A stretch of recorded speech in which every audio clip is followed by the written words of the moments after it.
Yeah.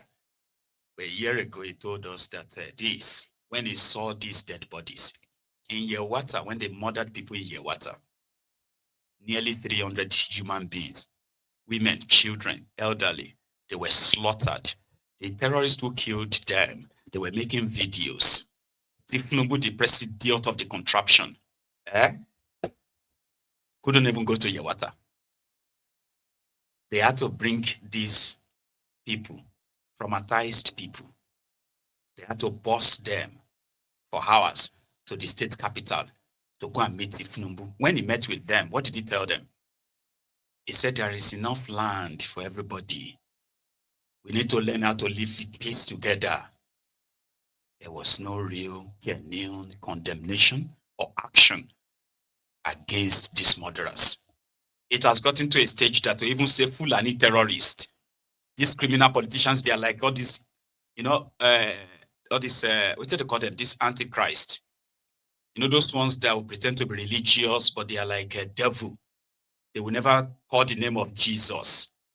I don't know how many of you who actually can remember this. When we were growing up, there was this conspiracy that for you to know somebody who is a fake or somebody who is using spiritual, so who is using like voodoo as a pastor, that they will never pronounce Jesus because they were using the devil's power and all of that kind of thing. So that's exactly what this criminal hyacinth is like. To them, the devil they hold is Tifnumbu. What connects them is ABC. If I say the truth, I am part of this. So I still have to tell my people to believe me and trust me, because I'm the one who can tell them the truth. Remember, I am a reverend father. Politicians. But in the US, where this is now being debated, you know what they did? First, they brought a clergy as a witness. Yeah. The Most Reverend Wilfred Chikwanagbe, Bishop of the Catholic Diocese of Makurdi, Benue, Nigeria, before the House Committee on Foreign Affairs African Subcommittee, November 20, 2025. President Trump's redesignation of Nigeria as a country of particular concern, CPC, a serious, well-founded wake-up call. I am here this evening talking that because I have the privilege of witnessing, the privilege of experiencing. I'm not talking as a privilege of opinion. Mr. Chairman, ranking members, distinguished members of the subcommittee, thank you for inviting me back to testify on the escalating crisis of Christian persecution and genocide in Nigeria. 6 months ago, precisely on 13th March 2025, when I last appeared before this committee, I warned that the situation was there and demanded urgent attention. Tragically, the past half year has proven those warnings understated the continued attack on vulnerable Christian villages by the Fulani ethnic militia and their counterparts, both in the middle belt of Nigeria and elsewhere in the country. Since my testimony in March 2025, credible reports from organizations monitoring religious freedom, including Open Doors and our own Justice, Development and Peace Commission in Makurdi Diocese, have documented continuing attack on Christian villages, especially in the middle belt states of Benue and Plateau, perpetrated by the Fulani militia. Thousands more have been displaced, some adopted or subjected, with entire villages razed and churches destroyed. My own village of Aondana in Gwe West local government was attacked and several of my relatives killed on May 22nd, 2025. An entire convent of Reverend Sisters of the Clarisha Ministry was displaced, along with the local Catholic parish. Within the days following that attack, nearby villages like Naka also witnessed attacks. In fact, on the 24th May 2025, one of my priests, Father Solomon Atongu, was shot and left to die in the pool of his blood. while those traveling with him were adopted. Though he survived the attack, he is unable to walk freely because he has a broken bone. A few weeks before, on Palm Sunday, April 13, 2025, with the attack occurring late that night or into the early hours of April 14th, Fulani militants launched a coordinated assault on Christian communities in Plateau State, Nigeria, primarily targeting the village of Zike in the Basa local government area near Jos. This incident was part of a broader, the most. So that's for those of them who are like trying to hang this redesignation of Nigeria as a country of particular concern on the IPOB.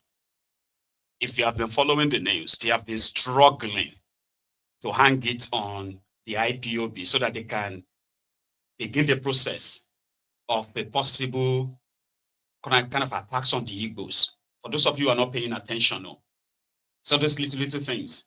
Sometimes when they snowball into this big flame is when you all react and say, when, they are already cooking it.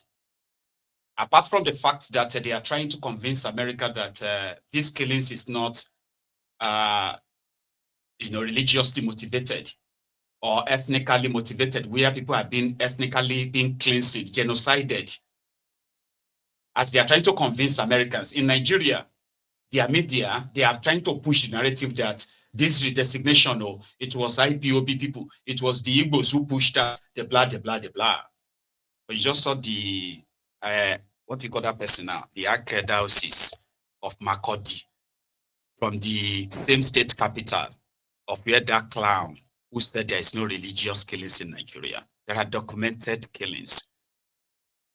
And the terrorists, as well as the terrorist sympathizers, right, who are gaslighting you, who are running helter-skelter like headless chickens, okay, pushing different other things to see if that will sway, right? They are laying the ground for a possible chaos, which will be them and their own making. That's why I said that in the coming days, weeks, and months, will determine if the Tinubu would even actually be or remain in Nigeria, talking about 2027. I've said that before. It is the way they handle this that will matter. And so far, so good. They've made a mess of it. Yeah, pushing their lies. Here is a Yelwata survivor who was also a witness at the hearing today. Now, they joined via Skype or what do you call it? I'll show you guys. Watch this. It's a very short but very powerful video. Good afternoon, good evening. It depends on where you're watching us from. I am Reverend Father Philip Apple, the coordinator of the Foundation for Justice, Development and Peace, FJDP, of the Catholic Diocese of Makurdi, Benue State, here in Nigeria.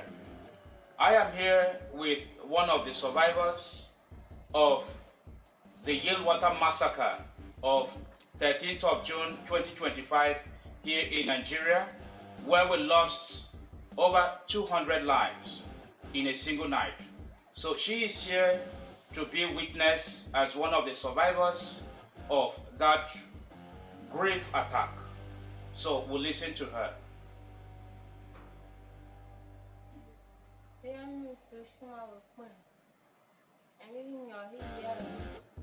That her name is Nsoshima Akwen.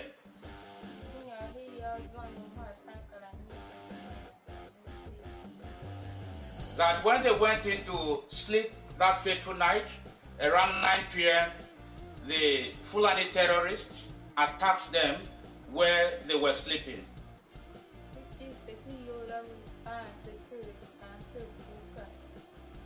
That they were locked inside the camp, Al Yelwata, and they were butchering them with cutlasses and shooting guns as well.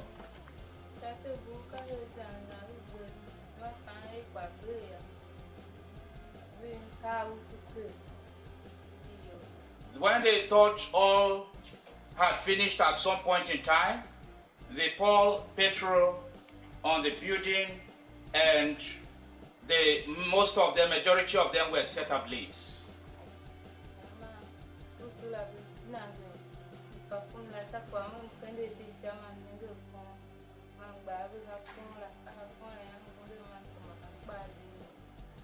That in the course of this action, she saw a tree up when she lifted up her eyes, and she raised her hands, head on the tree, climbed up where she was able to hit herself.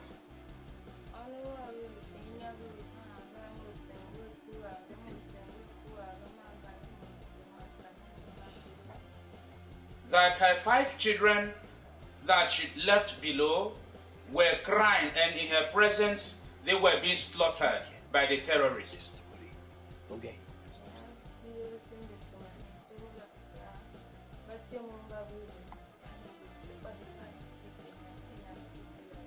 That she ran out into the bush at some point, and those who came for rescue would now bring her out of that place at some point, and she was able to witness the whole drama.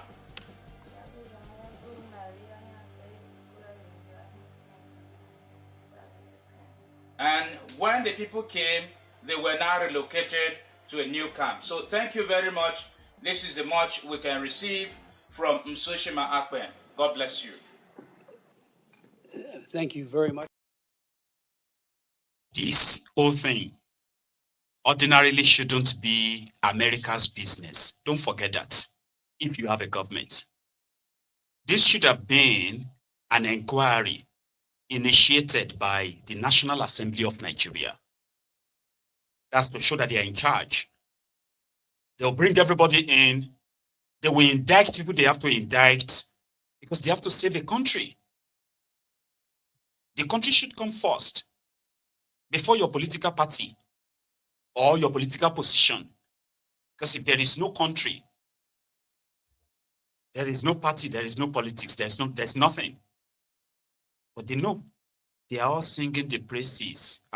You hear them. They will talk meaninglessly, uselessly, and at the end of the day, they will say they are giving a vote of confidence in the military. They are giving a vote of confidence in Tifnumbu, and then they will just blow their vision away straight away from all these killings. Meanwhile, in that chamber, all the areas where this terrorism was taking place, where people are being killed, they have representatives in the National Assembly, seated in the National Assembly, discussing God knows what. In Nigeria, they are afraid to even discuss the Fulani terrorism. They are afraid to call it Fulani terrorism. If you did, they are going to call you somebody who is inciting the people. You want to cause enmity. You want to cause war. Yet, more than 20 million Nigerians, you heard me right, more than 20 million Nigerians have been displaced by these terrorists in the last decade alone, in the last 10 years. People that will never go back to their communities. There's no plan to return them. People those who chased them away, killed their relatives, and took over their lands and did right? They themselves know that nobody is coming to chase them away. There's no plan for them. But there is a lot of plans for these terrorists. When Bokwari was there, when he was there, he gave out over $300 million to some of these state governors to set aside lands for the Fulani terrorists so they can set up ranches or whatever for them. Hopeless Uzotimba, for those of you who don't even have who decided to be ignorant of, opening up the eastern part of Nigeria to all this insecurity, well, until Hopeless Uzotimba became your governor and then orchestrated the abduction of Nnamdi Kanu, which indeed was after he collected his own nearly $10 million. This is a fact. It's not even a secret. It was money that was shared under a false name, false tag, and the purpose is for these state governors to go and set aside sizable land in their states so that they can set up these farms. Olu also asked the people there, those of you who said that the reason why all these killings are taking place in Olu and Osu was because of the ESN and IPOB. Ask some of them about their lands. that Duplessis Odingba has seized from them. And how did that go? Ask those who protested against this land being taken from them in this part of Imo State. Ask them what happened to them after that protest. What did they call them when the Nigerian military opened fire on them in their homes? They called them ESN members.